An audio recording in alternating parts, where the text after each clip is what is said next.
You're listening to All Things Considered from NPR News. This is 90.9 WBUR. Button up. The colder weather's moving in. Tonight, mainly clear, down in the teens. Tomorrow, sunny, windy, and cold, only in the 20s. Not so windy on Thursday, but still sunny, stuck in the mid-20s. Friday could make it to freezing. 28 degrees now in Boston at 6:30. We're funded by you, our listeners, and by Tufts Medical Center, whose teams work together to coordinate every step of care, because they are always thinking ahead. Information at tuftsmedicalcenter.org/thinking. Boston University, with the Skill Building Workshop, How to Make a Marketing Video on a Budget, March 14th through 16th, combeyond.bu.edu. And SBLI, founded by Justice Louis Brandeis in 1907, SBLI is committed to providing families with straightforward life insurance. SBLI.com.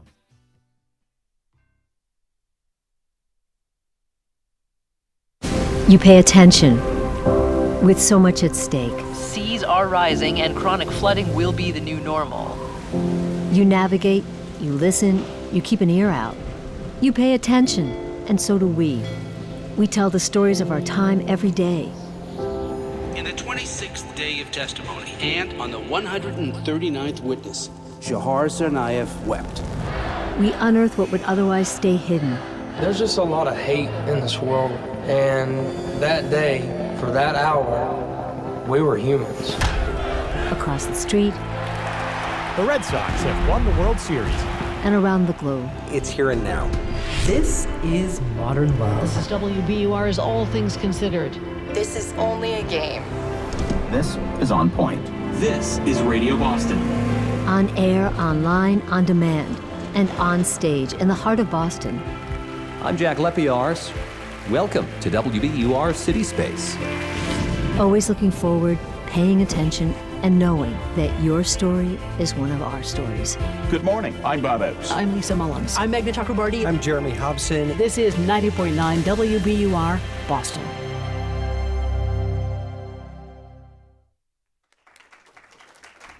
Hi, welcome. My name's Amy McDonald. I'm the Director of Community Engagement at WBUR, which means I'm in charge of programming this new, wonderful, beautiful space for WBUR. Hopefully I'll be alive in 10 months. Tonight, this is our first week of public programs. On Sunday, we had the BSO perform chamber music. Last night, we had our first Monday every month. We're having curated cuisine, a local Boston chef. We had Andy Husbands. The first Tuesday of every month, we have this environmental series, Stepping Up Business in the Era of Climate Change. Tomorrow night, we have a screening of The Lobster Wars with climate change warming the Atlantic. There's a turf war between Canada and the Maine fishermen. Barbara Moran, who is our moderator tonight, will be having a discussion with the filmmaker, David Abel of the Boston Globe. And then Thursday, we have a coffee house opera, a reimagining of Othello. That gives you a sense of our first week. I encourage you to go to our website, wbur.org cityspace or w.org events, and see what we have lined up for the spring. And please come back, and thank you for being here. A quick word about the Q&A. If you have your phones, if you go to the internet and just press in slido.com, it's not an app, you just go to slido.com, and there will be a, you'll see you plug in a code, and that will SU305. So you have slido.com, they'll ask for the password, you put that in, and that automatically allows you to ask questions to Barbara. And you can do it anonymously, you can put your name, and you can see the questions on the screen. We're finding it a wonderful, interactive, intuitive way to include the audience. To talk more about this series, I want to introduce Michael Toffel, who is a Harvard University business professor. This is his baby. He conceived of this series. He came to WBUR last spring, and with his vision, we mapped out, with the help of others, this 5-part series, and I'm going to let him talk about that.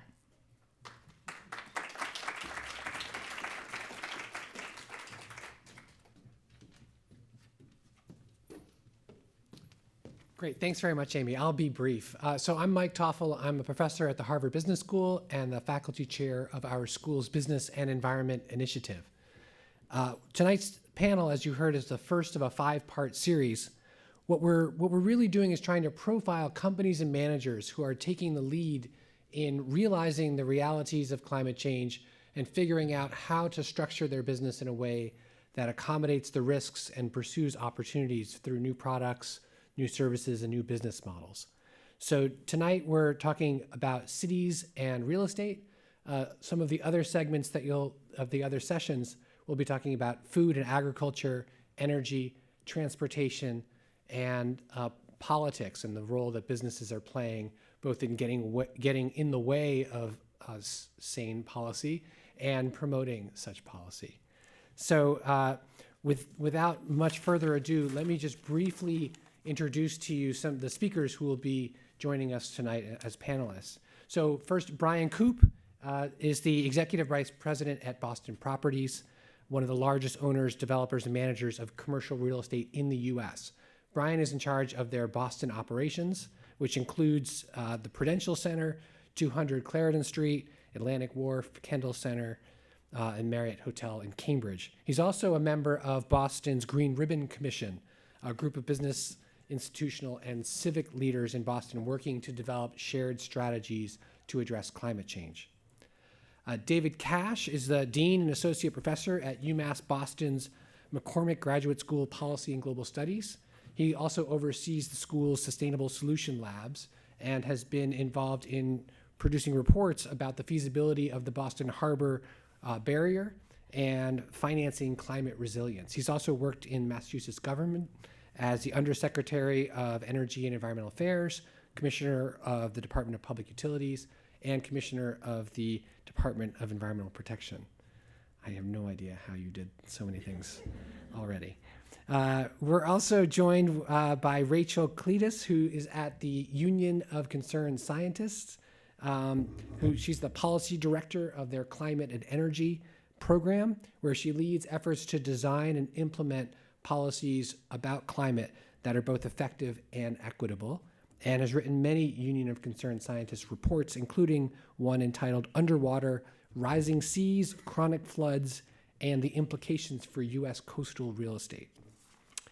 Finally, our moderator this evening is Barbara Moran, who's the Senior Producing Editor of WBUR's environmental coverage, 20 years of experience in science journalism on public health, environmental justice, intersection of science and society, and also teaches at Boston College. So with that, let me turn it over to the panelists you all came to see tonight. Thank you.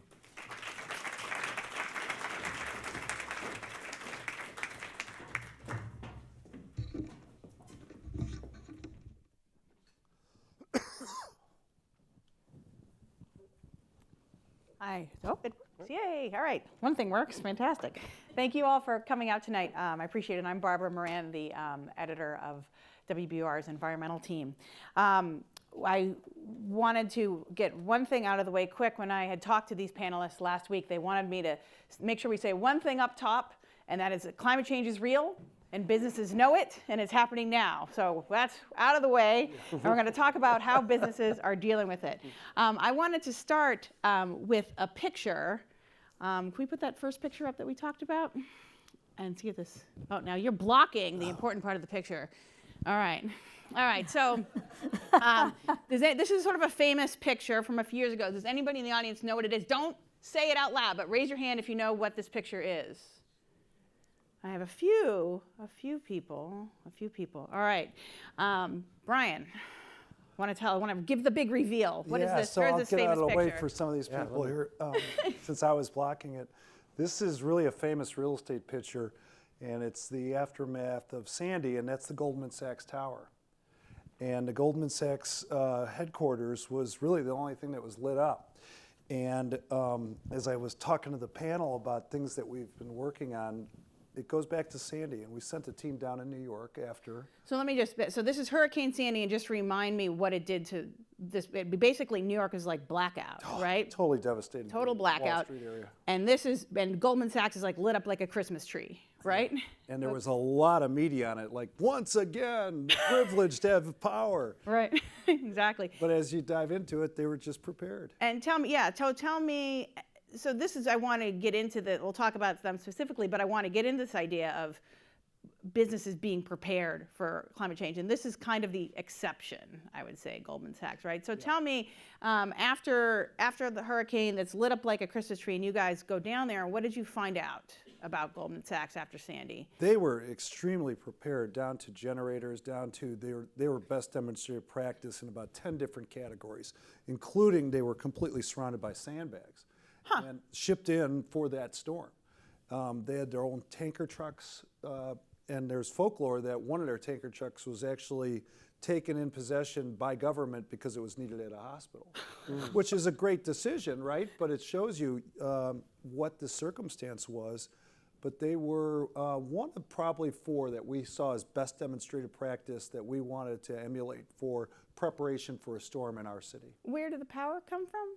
They had their own generators. Their own generators. And so Rachel, is this sort of emblematic of businesses?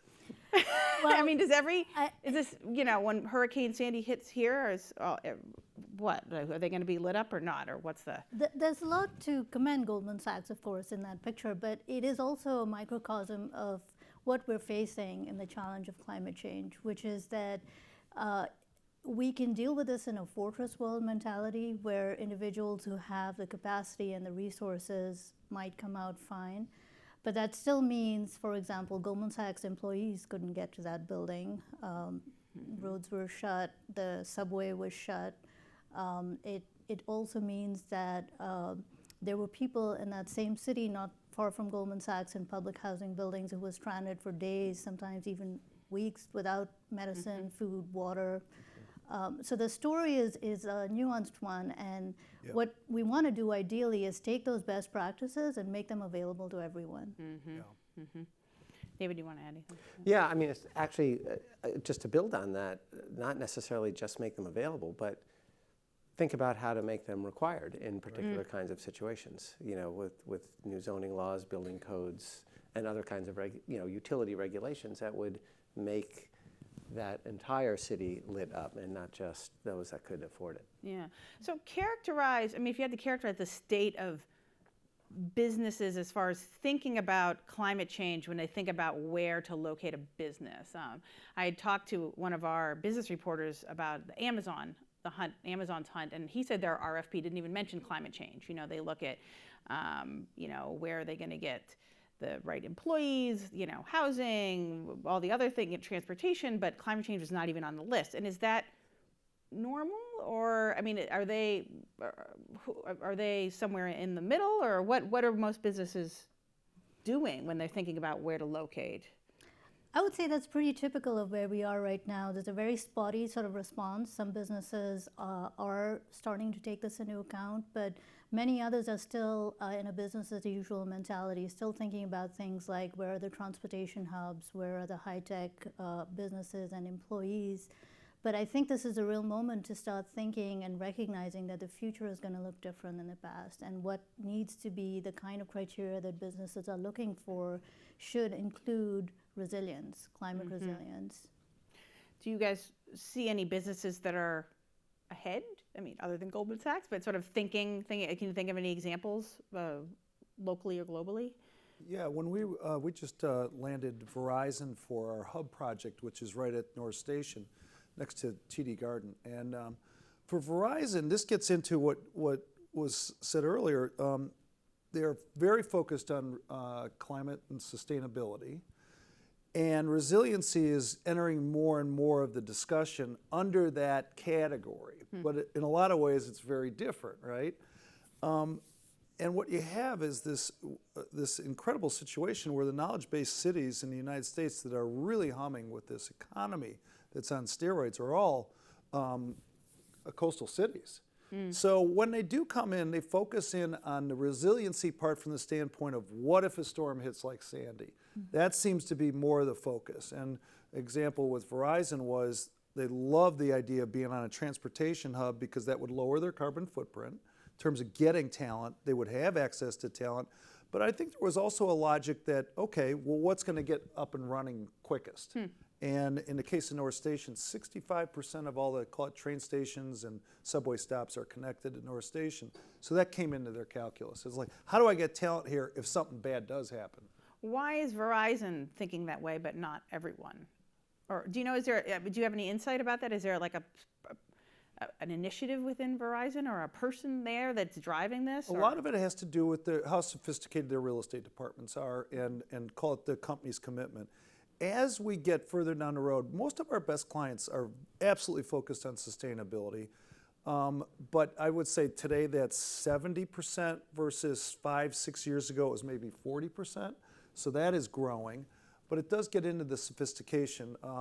In this case, John Vasquez, incredible leader of their real estate department, was really thoughtful about all those things. But it's not everybody.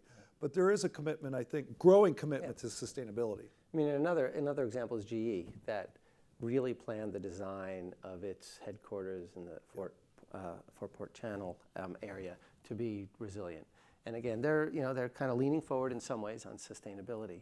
But I think when you think about this broadly, and I think you have to bring in the energy efficiency side, the renewable side too, because it's also part of this. The more we do that, the less we'll have to worry about resilience. But it's the same kind of model, because there was a long time when there were some leader companies who cared about these issues, who would build the most efficient buildings, who would use renewable energy. But I think you need to think about it in what's the role that government can play to provide the right signals so everybody makes those choices. And one of the things that really brought that home to me when I was working on Clean Energy Climate Plan for Massachusetts and was talking around the state about it, it was always really fun to go to the business councils to talk. And I was on a panel with the owner of the last shoe manufacturing company in Massachusetts. Shoe? Shoe. Not shoe manufacturing. Yeah, shoe manufacturing, right. And he was this like grizzled old guy. We're on the panel together, and he was asked a question like, why is he doing this? Now, I can't do like a Boston accent because I grew up in New York, so it always comes out like the Bronx, because my dad's from the Bronx, and which is mixed with my Brooklyn mother's accent, so it all comes out. So he gets up there and he's like, I don't care about the environment. I don't care about climate change. But when Eversource came to me and I could get $100,000 to change out all of my motors and I'd save $80,000 a year, that's good business.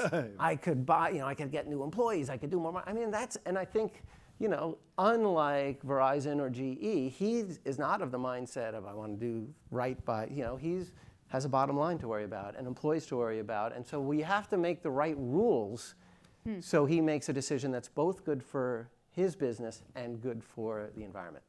Just backing up from that, what's your sense of, why the businesses that are interested, are they only interested in the bottom line, or is it their value in, I don't know if greenwashing is the right term, but the sort of like image, getting the image of being, sustainable and friendly, or is the equation actually starting to work toward their bottom line, or what do you think is driving the companies that do it, other than your shoe guy who got $100,000 for for that? Do you have any sense of?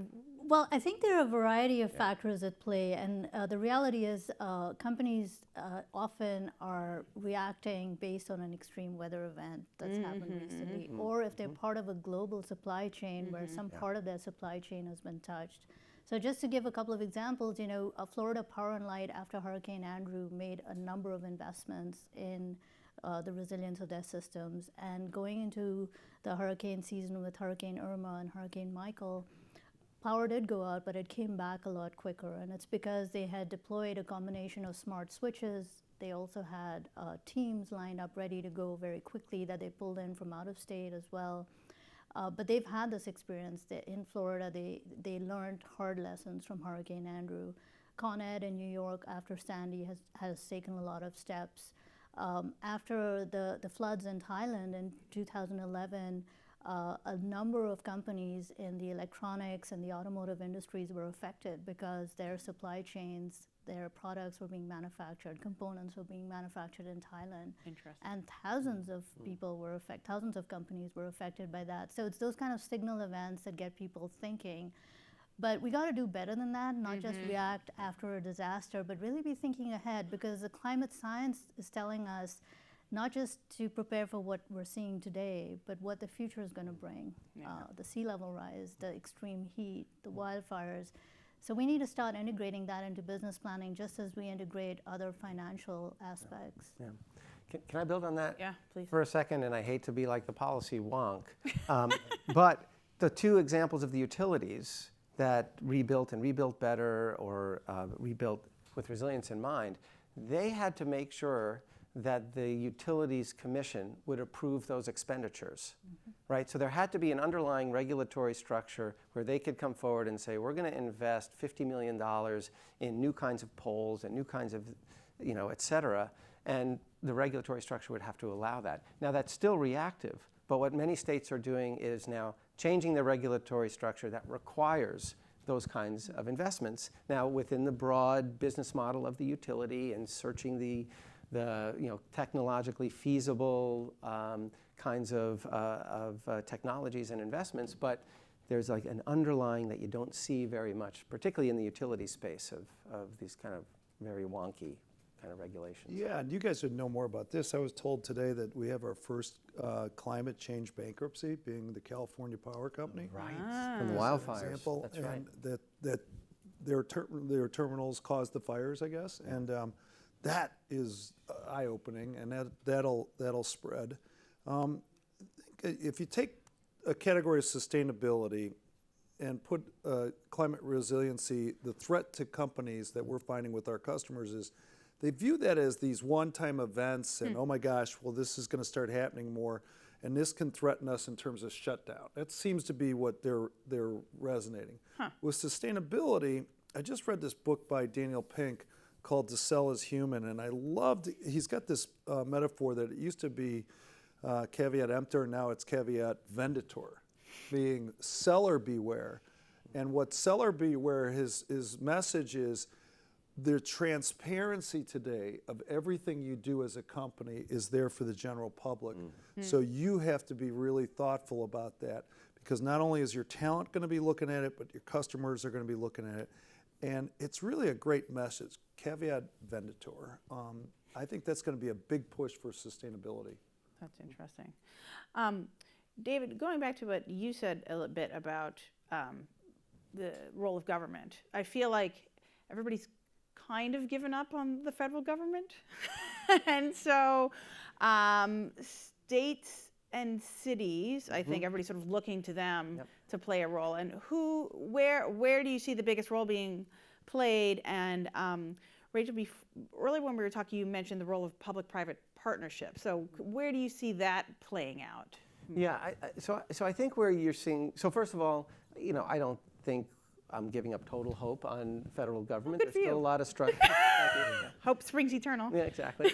I mean, there's still, EPA rules, that are in effect that have not yet been rolled back. Yeah. There are a couple, 3 or 4. And, so there still is, sort of an underlying stuff. And presumably there will be a different administration sometime in the future. And, but so states have clearly been where the action has been. And that's, by the way, even true during the Obama administration. The states will lean forward and faster than federal government generally will do, right? And so I think the states like California, Massachusetts, New York, and a couple of others, where those have really shined is they've had comprehensive kind of climate laws, regulations, innovation, not just, and certainly not even the most powerful being the kind of like top-down regulations at all, but those that send the right kind of signals that for the private sector, there will be, there will be market access and there will be benefit by moving in that direction. So then the private marketplace can do all the innovation, entrepreneurship, find its markets, do all those kinds of things. And in those areas where it's been comprehensive, have sort of large overarching policies like our Global Warming Solutions Act, and then multiple kinds of policies that happen at the state and the local level, that's where we're going to see exciting stuff. And that's what we're seeing with Boston. I mean, Boston, this mayor and the prior mayor are both leaning forward on these kinds of issues, and there's a lot of innovation that's happening, and it's also in the backdrop of what's happening on the state and federal and federal partners. Now, and in terms of partnerships, like specific partnerships, I think we've seen a lot of exciting things in states where states have either been like lead by example states, so are, for example, converting their car fleets to EV fleets and partner with companies to do that and to do that effectively. So I know that Honda and Honda Leafs, Honda has made a big effort to work with cities and towns to bring their vehicles, and there are benefits for both by doing that. The state in Massachusetts has used its property for innovation to happen. So its properties at some of the prisons were one of the first places that did large-scale solar projects in the state. We've used Deer Island, where the big wastewater treatment plant is, to pilot some companies' new wind turbines. So there's partnerships like that where the state can step in and mitigate some of the risk that the private sector won't, right? Because the returns are so uncertain. Yeah, I just like David said, I refuse to let the federal government off the hook. They absolutely need to step up, both Congress and the administration. And one bright note recently was the U.S. Global Change Climate Research Program released a 4th National Climate Assessment last year. The administration tried to bury it by releasing it the day after Thanksgiving, but it had quite the opposite effect. It did. And it's basically an authoritative compendium of the best available science we have now. And the beautiful thing about the National Climate Assessment is that they took the trouble to break it out into regional information. You can find information about the Northeast, for example, that tells us about sea level rise right here, ocean acidification, the droughts, the extreme heat. And so this is the kind of responsibility that the federal government does have to play. And so then when the Trump administration comes around and says they're going to do this National Security Council attack on established science, the business community has an obligation alongside scientists to stand up and say, this is called BS. This is totally inappropriate. We have an authoritative science report that scientists have prepared across federal government agencies with the input of thousands of folks, maybe some folks in the audience here who submitted comments that they took into account. This is the legitimate process of science. In terms of public-private partnerships, do you see businesses doing that? Because not I see enough. Scientists doing it. Not Scientists have marches for science. I do think this is a moment where everybody needs to be thinking about the value of the science. Science, my organization firmly believes, and I know many people do, that science doesn't belong in ivory towers. Science belongs to us, ordinary citizens. That science matters to our lives, and we need to feel empowered to speak up for it. And businesses have a very powerful voice. In that National Climate Assessment is, for example, information about the billions of dollars worth of damages that our nation is already facing. In 2017, we had over $300 billion worth of extreme weather and climate events in this country.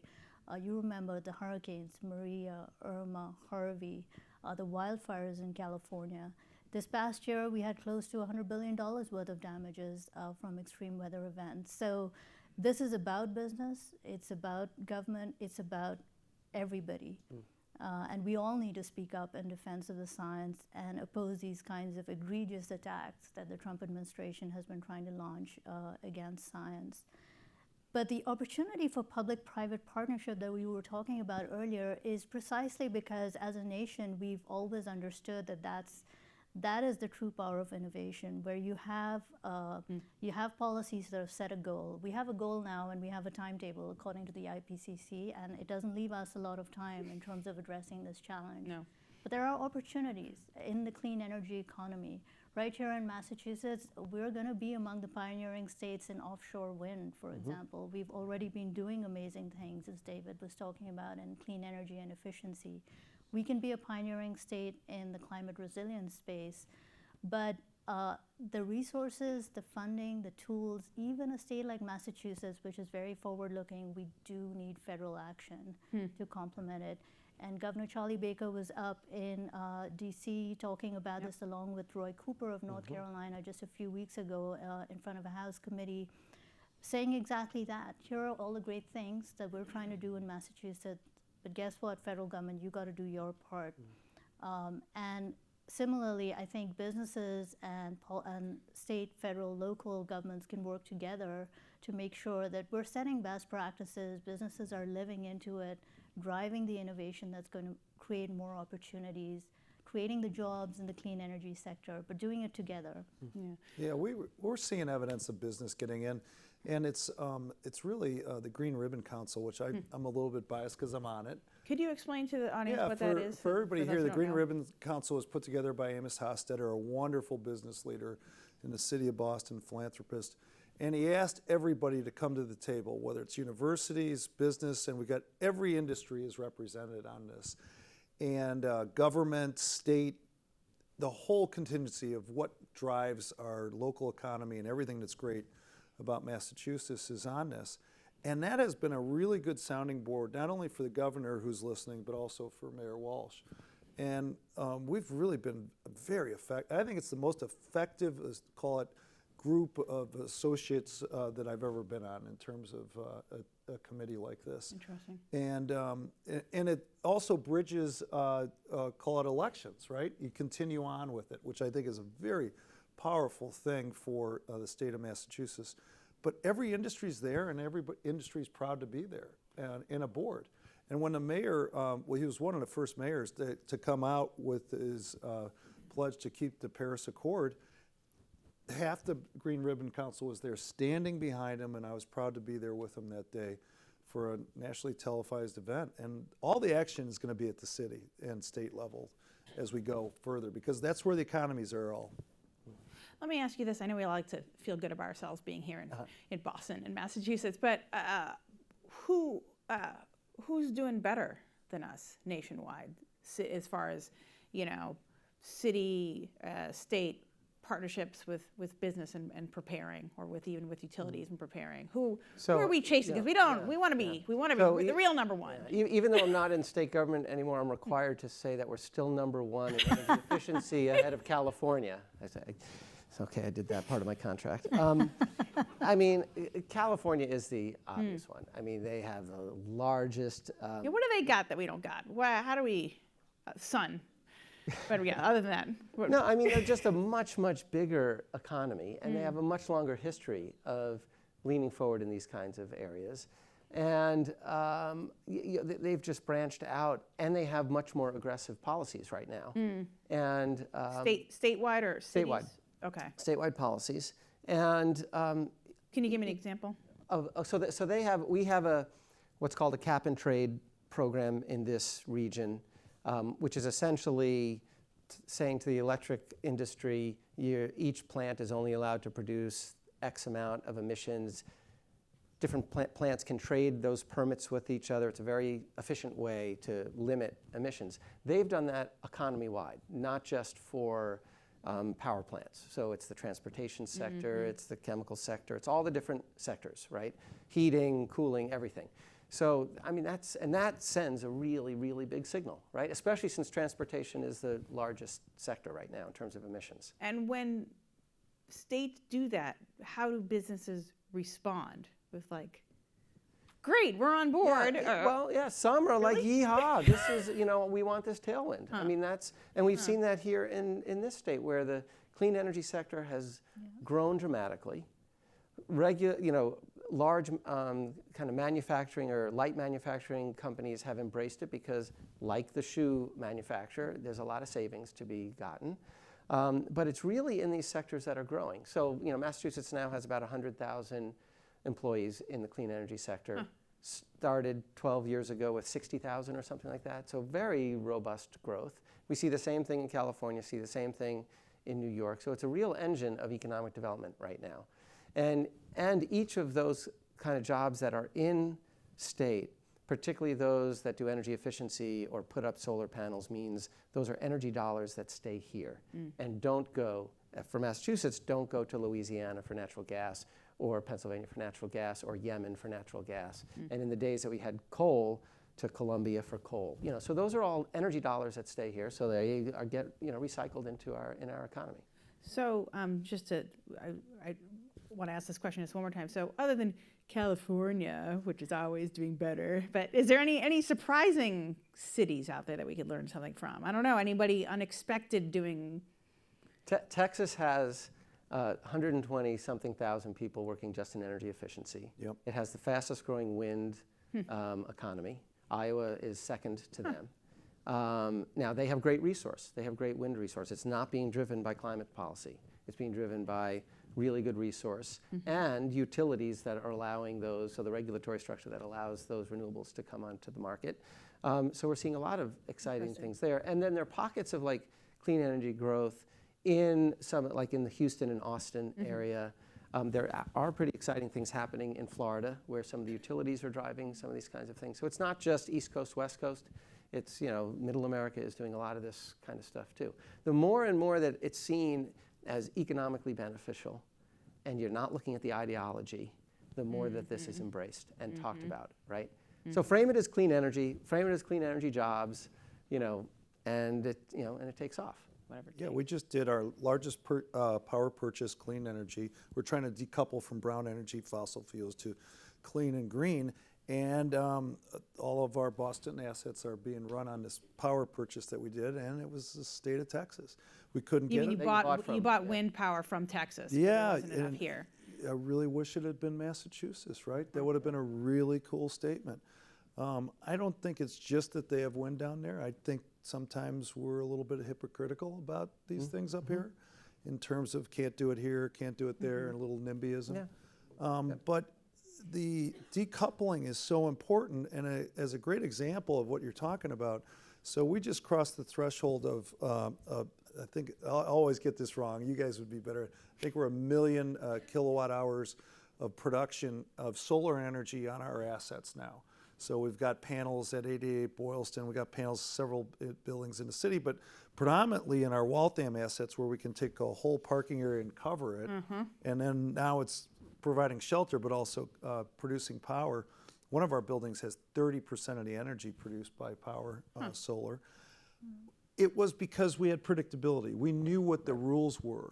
And we knew what the government rules. The government rules, and also what the deal was. Yeah. So you could then look at it and go, "Hey, how do we do this?" Yeah. Business hates, ambiguity. Yeah, but if you could show them and point them the way, they will get after it. And I think that's a great example. We're really proud of the fact that we got so many solar panels up now.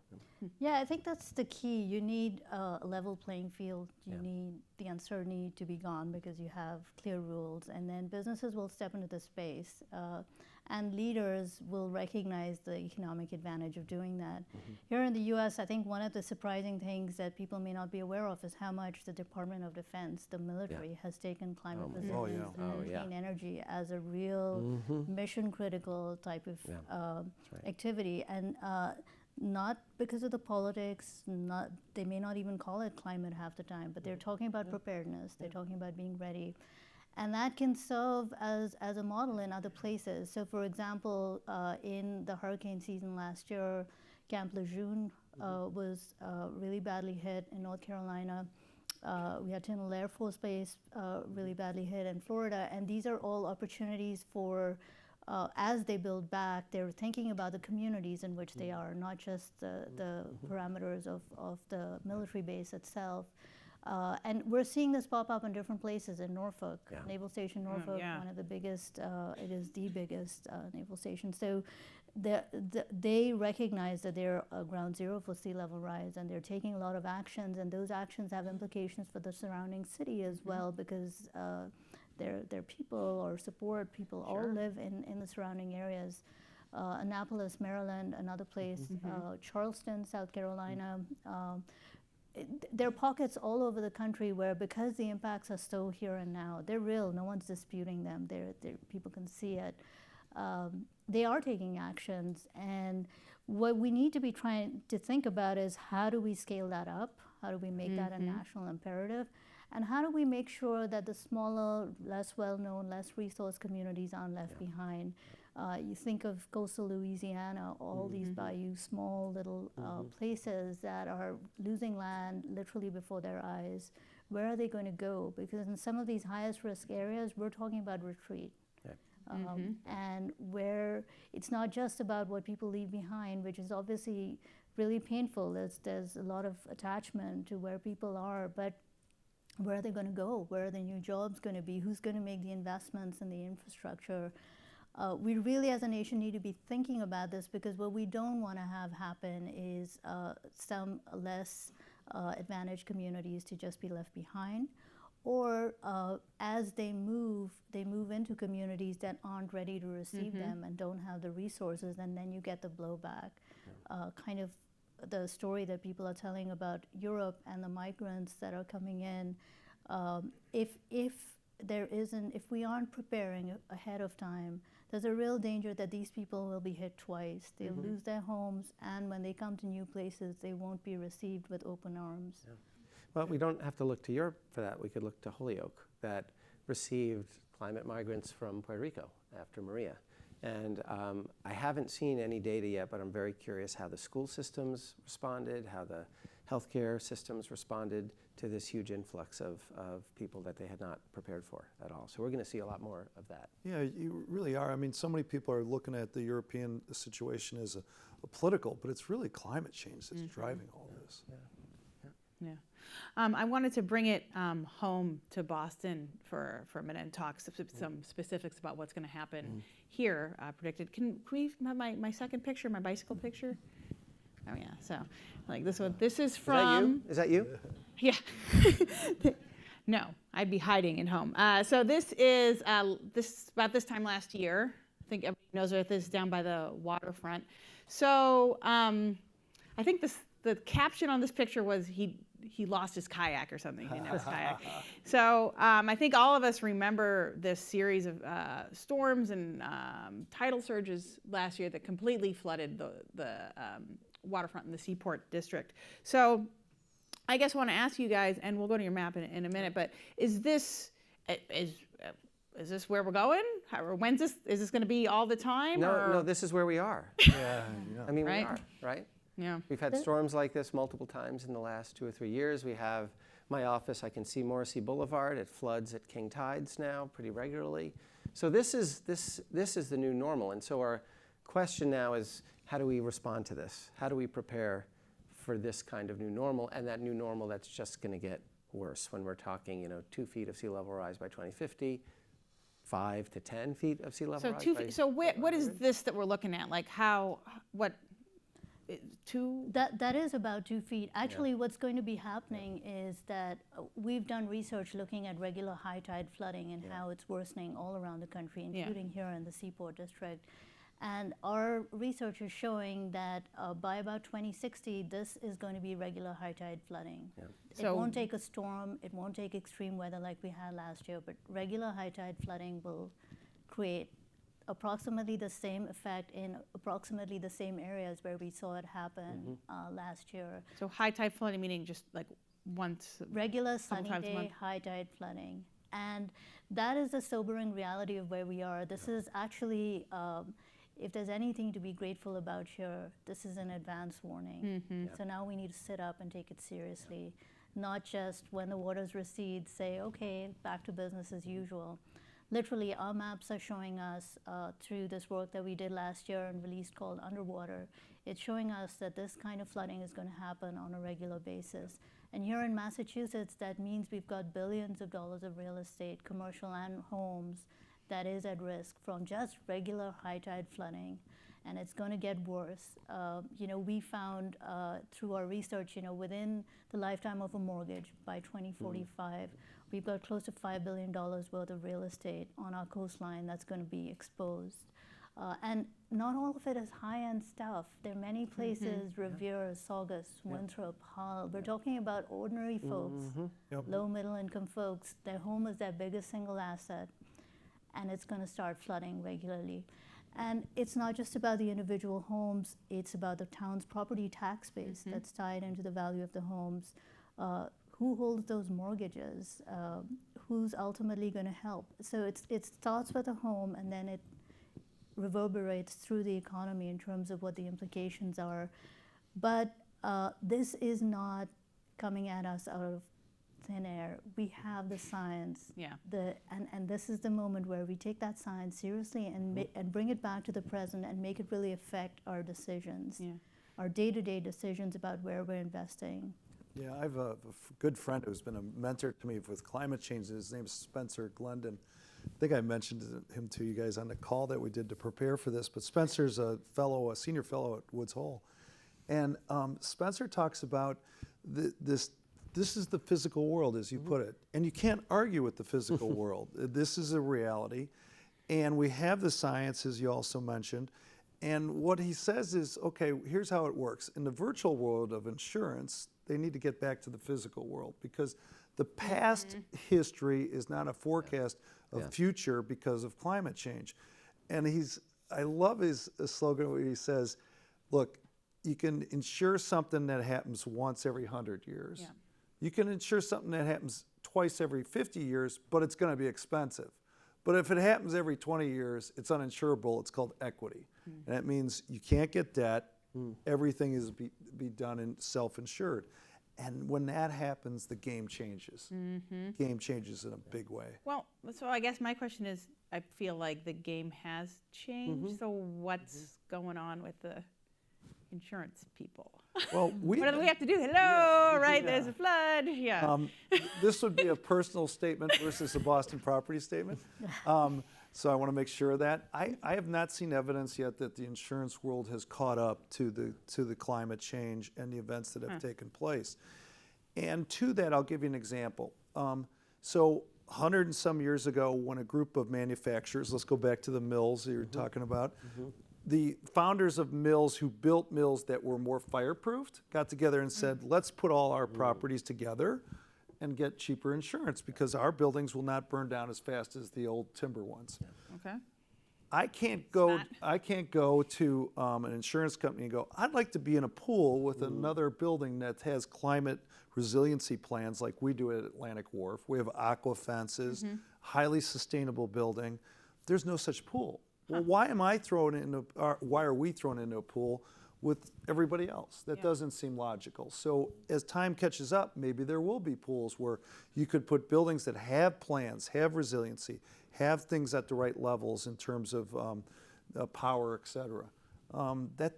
That should be coming, but we haven't seen evidence yet. Maybe you guys have. I wanted to pull up your map, if that's okay. So just to bring it back to Boston a little bit, can we put up the first, So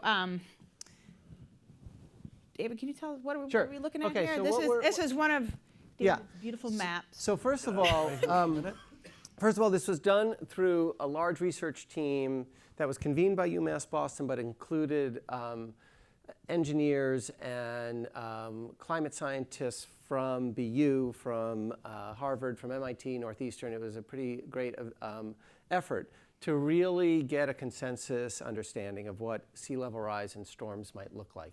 And this was also working with the Green Ribbon Commission. And then the city of Boston took this data, and you could go to the Climate Ready Boston Map Explorer, so write that down, and you can check off all kinds of things that you want, that you're interested in, and to see where the impacts might be. So in this particular one, we're looking at high tides in 2050, okay? So high tides 2050, so we're like 30 years. Yeah. 30 years away. 30 years from now. Okay. High tides are generally going to be the darker blues. So already you're seeing, this is, I think the photograph that we saw up here was, I think on one of these wharfs here, right? So we're going to see, like Rachel said, we're going to see regular flooding there. 10% annual coastal flood risk is the next color of blue, next lighter color, and then the 1%. So the really big damaging storms, that's where you'll see the lighter blue that floods these whole kind of areas. So these, and then stormwater, because this is not just a coastal issue, right? This is increased precipitation, increased severity of storms. The greens, or this aqua color here, is where we're going to see stormwater inundation, okay, during big storms, right? Okay. So what these maps have been used for, and don't change to the next one yet. What these maps, when part of your question is what do we do now? This kind of research has really driven the mayor's office and Governor Baker's administration to think really actively, what do we do? Part of it was looking at a study, again, that we did at UMass Boston with others to look at maybe we should build a huge barrier. Some of you might have seen. Don't fall off.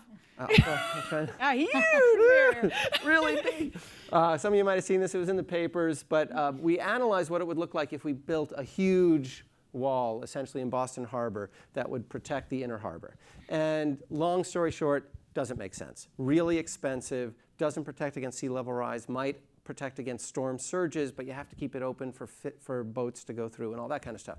But what would work and be much cheaper and have co-benefits is to do what's called onshore infrastructure, and not your standard cement seawalls, but like raised green berms, or fill in the Fort Point channel. So this is interesting, and this is where we get back to the wonky regulations. Currently, our regulations in waters like these do not allow us to take gunk from somewhere, fill it in, and make a little marsh there. Both federal law and state law don't really allow that. So we have to change that, right? Because one of the solutions here, what you see, look at this. This floods, because we have access here, this flooding is going to hit these neighborhoods down here. So if we had all these kind of like berms over here, kind of marshy areas that could absorb water, if we had berms along these kind of, maybe walls might work here, but maybe along here, what they're doing in East Boston is doing an amazing set of finding these pinch points like right here and figuring out how to raise it up, make parks, have big community benefits. So that's part of the solution, and it's a fraction of the cost with multiple benefits, multiple co-benefits. So it's not about these big structures. But if we could have the next slide. Wait, one sorry. I was going to ask Rachel. Go backwards. I was going to ask Rachel, what jumps out at you when you look at this? Logan Airport is part of East Boston. Yeah. This is what you call a fortress world. Look at East Boston and look at Logan Airport. And it's because Logan Airport has more resources than pretty low-income, middle-income East Boston folks, and the investments that I used to live in East Boston, so I feel strongly about this. But yes, you are seeing Logan start to get affected a little bit around the edges, but there have been huge investments in keeping the core piece of it. The other thing to remember is the sea level rise scenarios. The latest National Climate Assessment, the sea level rise scenarios still don't include some of the headlines that you all have probably been reading in the last year because of the literature cutoff for when the NCA was prepared. There are some unfortunate realities around, say, the Greenland ice sheet, that if we start to see some of the really extreme sea level rise scenarios, you can get some overtopping. This is one of those places. Cambridge looks really secure, but if we see some of the more extreme sea level rise scenario, you get an overtopping here and Cambridge starts to flood. I live in Arlington. By the middle to late century, even a town like Arlington, which feels so far inland, starts to see some flooding. So as David's pointing out, there's certainly places where we have high value real estate which are very much at risk. And if you take this map and blow it up and look along the whole coast of Massachusetts, you'll see a lot of smaller places that will not have the money to do what David was just pointing out. Well, let's bring up the next slide. Bring up the next slide, because that makes this point that we've been making throughout, which is so much of the story about climate change, both how to respond to it and protect our communities, and how to get the opportunities, whether it's clean energy, jobs, or growth of businesses, et cetera, is about equity. So these pink areas, so this was another thing I could check off on this map, says social vulnerability, low income. So these are everything that's pink is low income. And so what this raises is something that I think Rachel was pointing to. We have the new Seaport District down here, okay, which billions of dollars of new investment in multinational companies has been done, not a low income area, but we know already a lot of attention has been paid to that in terms of how do we protect that. Then we have East Boston here and South Boston, South Boston, Dorchester further south. Low-income communities that are really going to be impacted. You can see the flooding here, you can see the flooding here, you can see the stormwater impacts down here, you can see this flooding here. And so the question is, what are the kind of choices that we're going to make as a state, as a city, as community, as businesses, in terms of addressing the concerns that happen here? And it's not just about the flooding. When we had those floods that were when we had the winter storms in 2015, you may recall the T shut down for about a day and a half or 2 days. The Longwood medical area and the MGH medical area are served by workers and low-income workers, the orderlies, the janitors, et cetera, because they can't afford to live in Boston, from Brockton and Quincy and further north, could not get to their jobs. Okay, so they lost salaries for those days. The hospitals didn't have the support they needed for those days, and that it's not because they were hit in their area. It's because the transportation system didn't allow them. And so the greatest kind of vulnerability during those storms were to low-income workers, not to some of to the high-income areas that were in Boston. So that's something that this kind of mapping allows you to do, and wise government efforts and wise efforts by the Green Ribbon Commission and others can help you move toward. And in fact, I will say, as awesome as the Green Ribbon Commission is, and I've worked with it, I've done a lot of stuff, does not have great representation from communities throughout Boston. So that's a voice that there needs to be other ways to get that voice, both in the science, as Rachel was talking about, but onto the questions about how do we respond to these kinds of things. Okay, thanks, Brian. So this is interesting, this talk, what you were just saying about Longwood, it loops it back to Goldman Sachs, right? Even if Goldman Sachs prepared and they stay lit up, their workers can't get there, right? So what's the role of business, right, in bridging that gap? Right? I mean, so you're going to be like Google and have your own shuttle and fly everybody around, right? Like, business should be jumping up and down right now, saying, state legislature, you have to have a comprehensive, aggressive climate resilience legislation that will protect people who live outside of Boston, who work in Boston and back. We need to have a transportation system that's resilient.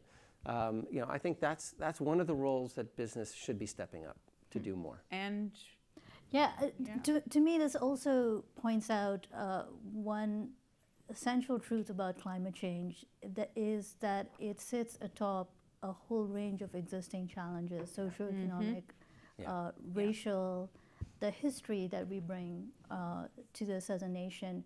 And I know that for some people it feels too complicated to try to solve all these things together.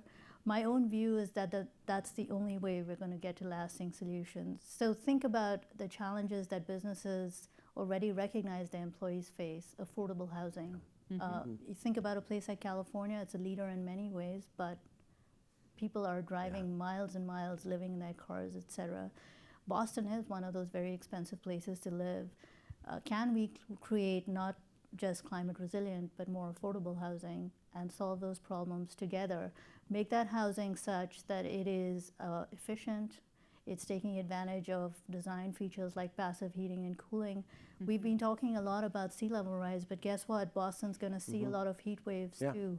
And that extreme heat, especially this far north in the country, is really challenging because, as many of you know, a lot of our schools here are not built with air conditioning, for example. My children went to a new elementary school that was just built within the last 5-6 years, and it doesn't have air conditioning. And it's already, when we had those heat waves last summer, we had some of the hottest days ever here. It's unbearable. So all of these pieces are things that we can think about simultaneously. Making sure that as we're building, we're putting those solar panels on the roof, we're putting those charging stations in the garages so that people can be driving electric vehicles, we're building out fleets, mass transit fleets. We're really creating options across the board, not just in the electricity sector, but also in the transportation sector, which is now one of our big sources of emissions here in the Northeast. So I really would encourage us to think about 2 FIRs, 3 FIRs, 4 FIRs. Why shy away from these things when you can sort of lean into them? And businesses understand that. Why leave money on the sidewalk when you can actually solve these problems together? Your map was almost, to me, a work of art in terms of a statement on climate justice. And you identified the neighborhoods right away. It was really easy to see, and we either live there or have friends there, et cetera. We had a piece, art piece done by Stephanie Chardon. Hopefully I got her last name right. Big impact at the Prudential Center. We have 65 to 70,000 people a day walk through there, and we have never had a work of art that had a bigger impact, and it was all about climate justice and our need to act now. And but that really hits home when you look at that map. We've got a lot of room here. One of the things that also hits me about your map is that, so Houston, the damage in Houston, and for that matter, New Orleans, wasn't from sea level rise. It was from the water coming back in from the rain. So if you look at the Charles, we're vulnerable there as well. If that hurricane comes in, drops behind us, and then comes with sea level rise at a high tide. So you know who one of the main proponents of the kind of framework that Rachel was talking about, of like, we already have these existing inequalities, there are many problems, whether it's housing or wealth, income gaps and things like that. One of the main proponents, globally known proponent of dealing with climate change in that way, was the Pope. You know, his encyclical that he wrote a couple of years ago took this on head on, partly as a moral issue, but partly as a reality issue. There are already existing inequities that climate change, if unaddressed, will make worse, and there are opportunities with addressing climate change that we should really think about. How do we decrease the inequities that exist in our efforts to deal with climate change? Yeah, there are opportunities. You mentioned it on the boundaries of the harbor, the opportunity to extend our harbor walk, which could become one of the greatest tourist attractions ever for the city of Boston. But also, I'm on Boston Harbor Now board, and I love this organization. One of our tenets is access to this wonderful ecological wonder called Boston Harbor. And there's an opportunity to actually provide more access to our citizens and visitors with a barrier wall along the shoreline. Interesting. Thoughts on that, Rachel? Well, this is one of the things that's actually baked into the Paris Agreement. I know when people think about the Paris Agreement, they think about the long-term temperature goal. But actually, if you read Article 2 of the Paris Agreement, it clearly acknowledges that all of this in the context of poverty alleviation and sustainable development. So we here in the US are a microcosm of the global challenge here. And I would urge people to recognize, businesses, policymakers, et cetera, that we don't solve this challenge unless we build equity in. People have a lot of day-to-day concerns. They're trying to put food on the table. They need jobs. They are struggling with pollution. And they're looking for solutions that can deliver those near-term benefits. So think about a transition to clean energy that can help reduce what's millions of people losing their lives early in the developing world because of exposure to things like emissions from coal-fired power and vehicles. So what a huge boon to be thinking about a clean energy transition that will not just help stave off the climate challenge, an existential threat, but also deliver all these amazing near-term benefits to people. And that's true right here in the US as well as it is globally. Yeah, absolutely. Before we open it up to questions, I just want to ask each of you to sort of tell me your one favorite idea that would your one, like, that's the best, like, that's gonna, like, help us deal with climate change, and that's gonna help improve equity. Like, what's the, do you have a little and, like, pet Nobel thing? Prize follows? Is that? Yeah, you get a prize. Okay. Absolutely. Wow. I know you all, you're like, ooh, I like that one. I know, and you also, I know all you folks always hate picking one, but I'm going to make you do it anyway. Go ahead, you're first, yeah. Okay, so this won't solve everything, but I am. No, it doesn't have to solve anything. It's just one little piece of the puzzle. Yeah, on the climate resiliency on our shoreline, I'm passionate about our Boston Harbor. I really love this idea of the harbor walk, as I mentioned earlier. And New York has the High Line, famous. How about the Dry Line? Julie Worsfer, I got to give her credit for this. She came up with this. Yeah. And Bud Reese has been educating me a lot. Bud's like my green rabbi, and he was over at the aquarium, the director. And I think it would be so cool to have something that has access for our people to this beautiful area, but at the same time it helps solve a real problem. And especially if you look at Fort Point Channel, which if the flooding comes in there, hits all those areas that we're talking about, those pink areas, get this, it also goes down to Mass Pike. Right. It's got a lot of issues. So that could be a good place to extend this another mile or two, keep going and build on it. All right, good. I like that one. Dry. Good. You need someone with a catchy name too. Now I gotta raise the bar. I did. Oh no.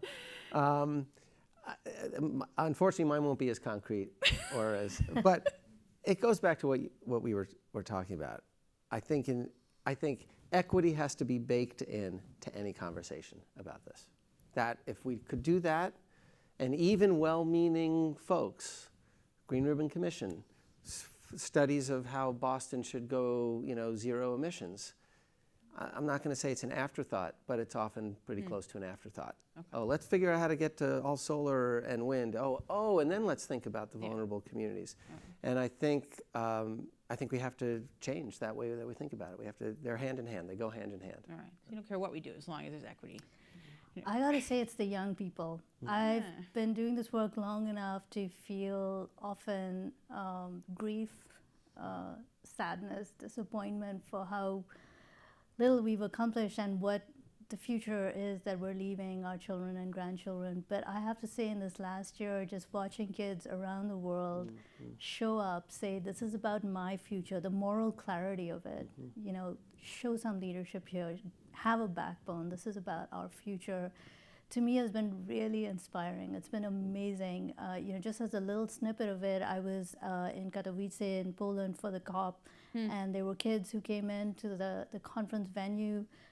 They stood, they sang, they read beautiful poems and little pieces that they had written.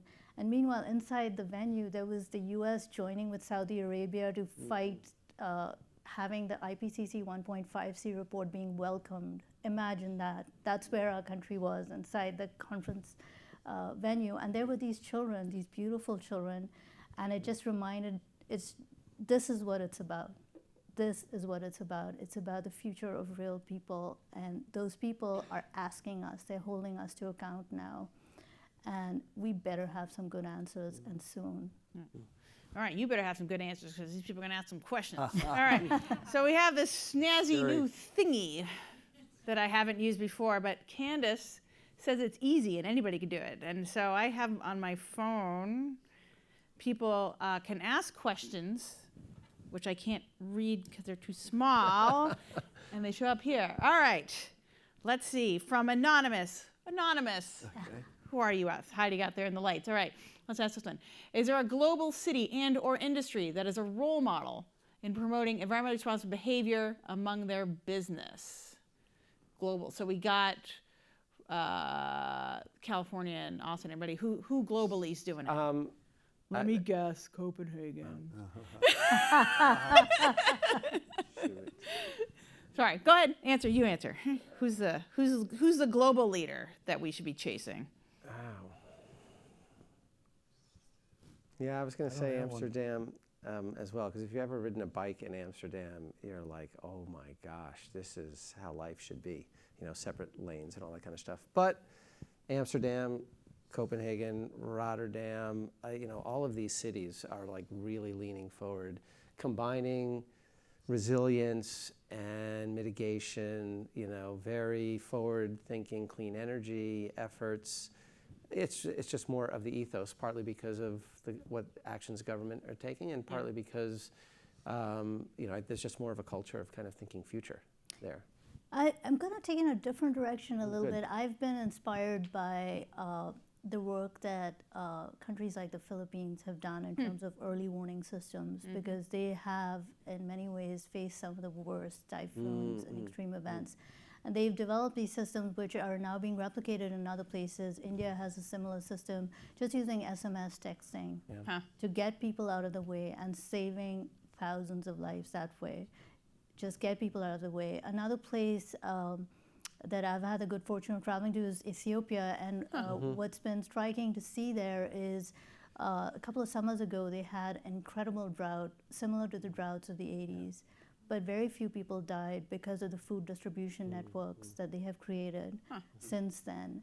So again, people's lives being saved in the face of, frankly, disasters that they've had little contribution to causing.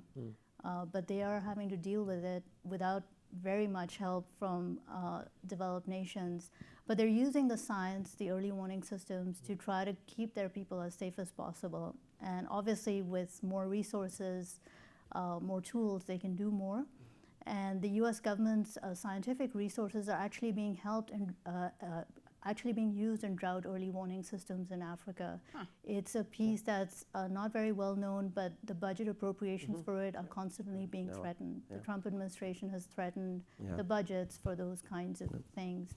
So we need to stick up for those things. They're small budget items, but they can make a huge difference in terms of saving lives. So here's some examples too that raise difficult questions about democracy. So Kigali in Rwanda and large parts of Rwanda are also leaning forward on a variety of different things. Everything from plastic bag bans, which they're really serious about. They'll like check your luggage when you land in Kigali to make sure you don't have plastic bags.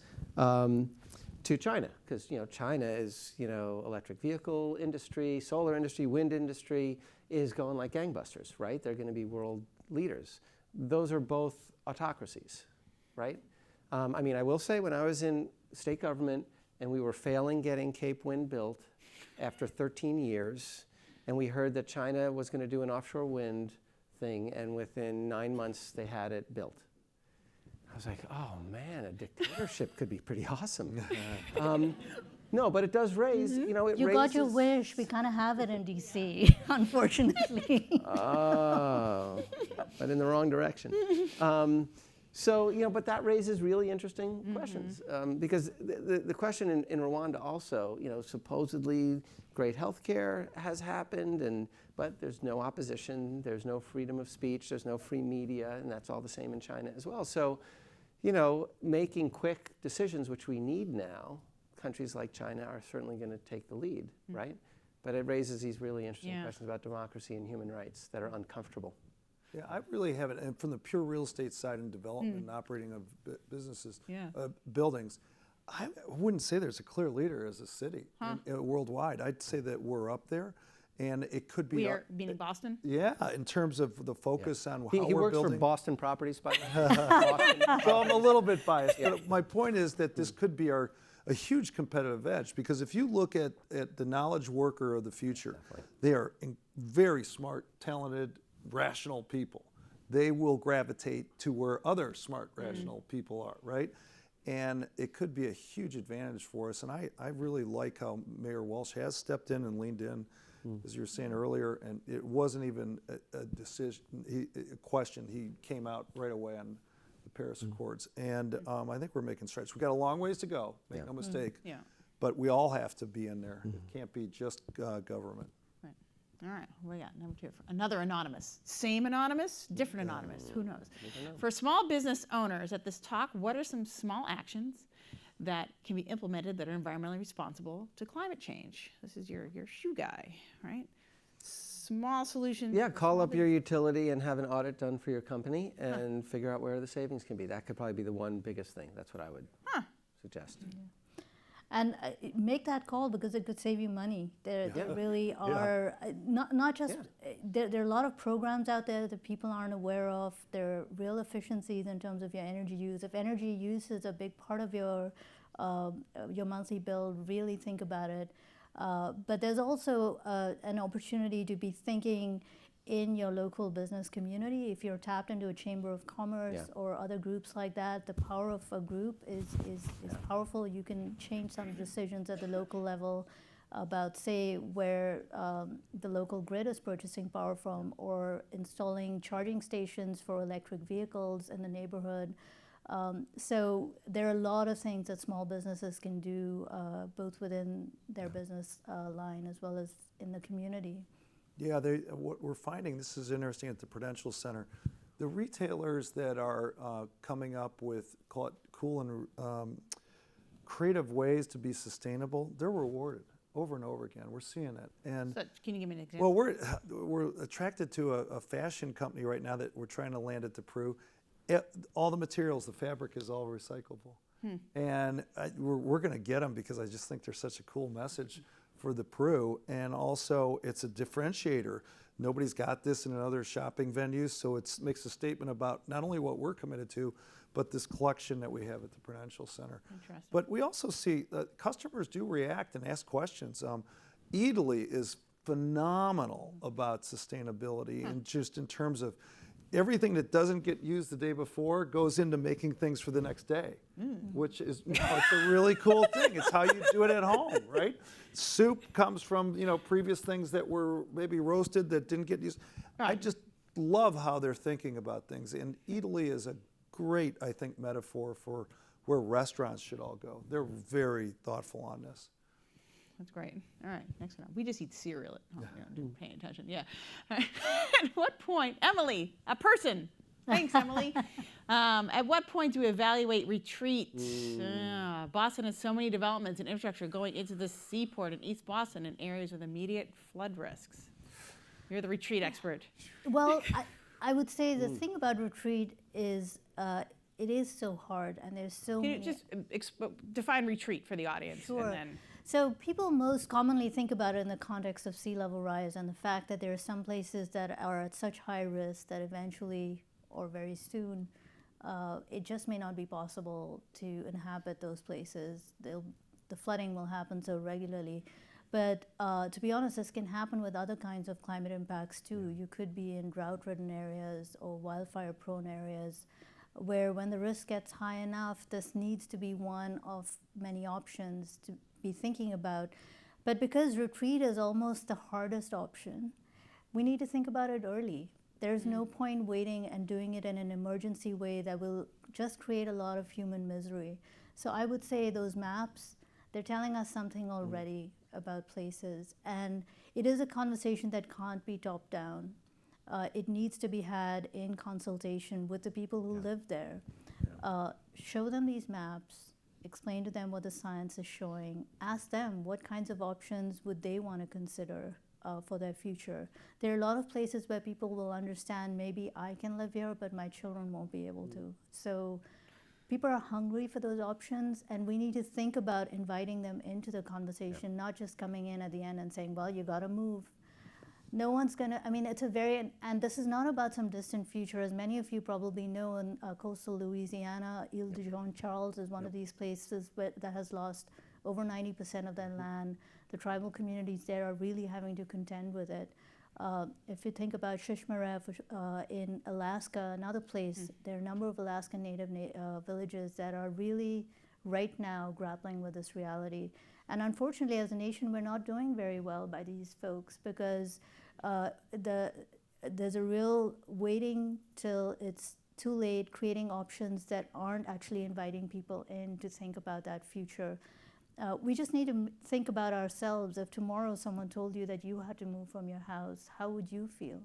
Well, can I just ask, I mean, about, because Emily, I think it was Emily, raised the seaport. I mean, they're doing like the anti-retreat there, exactly. Right? They're like building up. Doubling so down. They're, right? They're not, but so what is anybody talking to them, all those people building all those big fancy buildings about, I hope so, and I hope that the city is going to be setting standards and that people understand that, insurance companies, mortgage lenders all need to be asking these questions.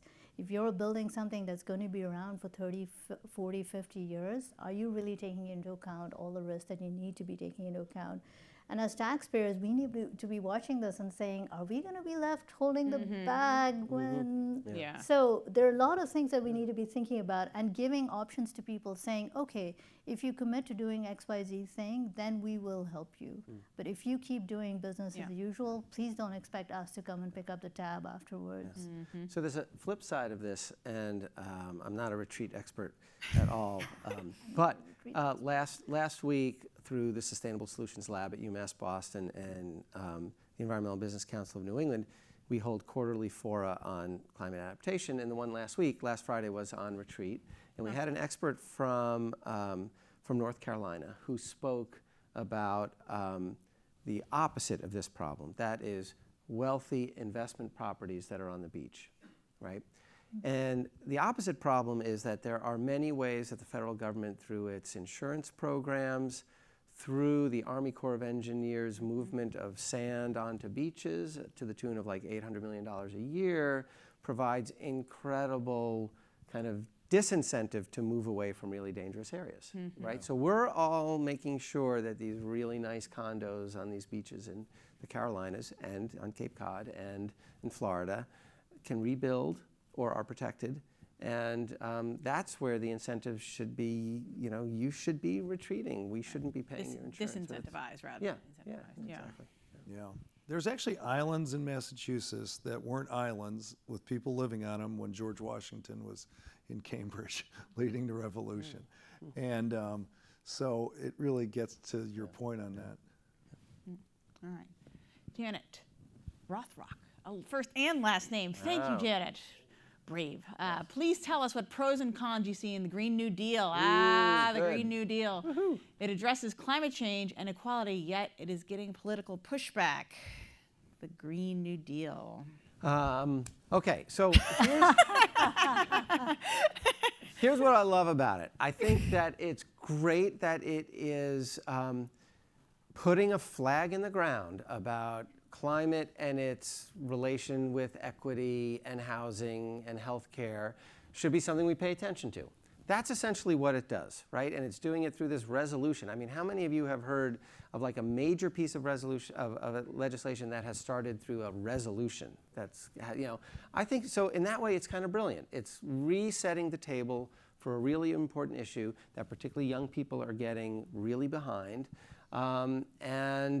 This is in an age where it's been dirty words to talk about climate change and those kinds of things. So in that regard, I think it's awesome.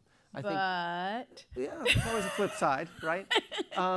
It would, no matter how it was framed, and even if those FAQ questions about cows and airplanes, what didn't get out into the press, this would be, there'd be a target on this from the right, right? Because they're at least in the near term, even though historically conservative Republicans were supportive of climate change programs and market-based solutions to environmental problems, this would get a target. There's no question. And the fact that Congresswoman Ocasio-Cortez is leading this is another flag.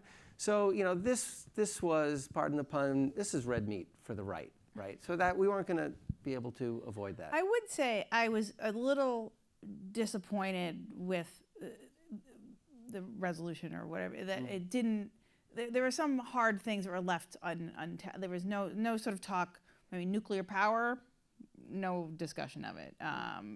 Congestion tax, carbon tax, nothing in there. So I was a little... maybe it's not the role for it. Maybe the role is to put a flag in the ground and say, this is what we're doing. But a flag and a somewhat ambiguous flag that would allow. So, for example, not all of them, but many of the presidential candidates have embraced it, right? But I will bet you they've embraced it in their own way, right? So when they're on the stump, they're going to say, I support the Green New Deal because it's going to bring green jobs to everybody, right? That's what they're interested in, and they're not going to worry so much about the agricultural stuff. But, so it's in that way, it's a piece of non-binding legislation that many different players across the political spectrum in interest groups that don't always play together well, even on the left, can stake a claim in this. So in that regard, I think it's going to prove to be beneficial. I think it's really exciting. I think the energy behind it is exciting. I think we're in a moment where, yes, we have to be thinking about policies, but we have to change the politics. And that is the power of something like this. I think it's actually an advantage that it isn't overly defined in terms of policies, because no one wants that imposed. It's an invitation to stakeholders to come in. They've asked for an expert process that really engages a wide variety of folks, and I think we should all feel ourselves invited to that table. I will say the other thing is it's the most non-radical thing. It's asking for a major infrastructure project to deal with climate change, which is real. Remember, that's where we started. Right, we said that at the beginning, right. So what's happened is, think about our politics, where to stand up and say that the science is real, we've got limited time, and we got to do some really ambitious shit very quickly. Sorry, mind my English. Is somehow radical. Like, how did we get here as a nation, a can-do nation that put people on the moon and did all these amazing things? How come we see this and we're like, oh my God, I don't know if we can do that. And so I would say, ask 5 people what the Green New Deal is, you'll get 5 different answers. Exactly. But the common thread in all of them is, this is a big challenge, it needs big solutions, there's no magic bullet. We got to be working on multiple fronts and bring the people. You're not going to do this in a silo in a room by yourself. Bring the people. And what will bring the people? It's got to matter for their daily lives. It's got to be about jobs. It's got to be about dealing with existing challenges. I really appreciate that one of the things the resolution did was ground us in the global nature of the problem very early on, ground us in the science, remind us of the history, We as a nation need to understand how we got here, not just on climate, but on a range of other issues. Why is any of this a bad thing or a radical thing? I'm not sure. Climate change, to your point, it is creating these moments where we are unfortunately in a world of trade-offs. Nobody is going to get their ideal set of solutions. We've waited too long. And we have to be ready and willing to talk about those trade-offs in a really serious way. Otherwise, we'll be holding ourselves hostage to that perfect solution that isn't going to come in time. So if you have someone in your life who's a young person, whether it's a child or a neighbor, and you think about their future, having these ideological purity litmus tests is not where we need to be. We need to be ready to move through that. We need to understand that the stakes are too high to get stuck in these log jams. So to me, the most exciting thing about the Green New Deal is what happens over the next couple of years. Not the resolution, that was the starting point, but it's what we do with it, where it goes in the next couple of years. We have one question left, and it turned blue, so I don't know what that means. This might be our last question, I think. Is that what, where's Candace? Is that what turning blue means? Okay, all right. It's our first week here. We're figuring it all out. All right. Michelle, what does the forthcoming Boston Climate Action Plan need to include to be aggressive enough to meet carbon neutral by 2050? Was that a plant? Did David plant that? Okay, yeah. Good question. If you look on page 38. We got to address. Who's taking that? We're all going to stare at it until the time's up. We're going to run away. We got to address transportation. We've got to address land use planning. We've got to be talking about resilience and adaptation, cutting emissions, and the reality that we've waited so long that some impacts are going to unfold. We've got to be thinking about not just end points of where we get power from, but also efficiency, really cutting back on our power use. We've got to be thinking about ways in which we can start to take the early gains we've made in the power sector and transmit them across the economy in many different ways. So if you look at any aggressive plan, we're talking about electrifying as many energy end uses as possible, making sure that that electricity is coming from low carbon sources. Creating a compact footprint around land use so that we're not sprawling and creating energy demand that way.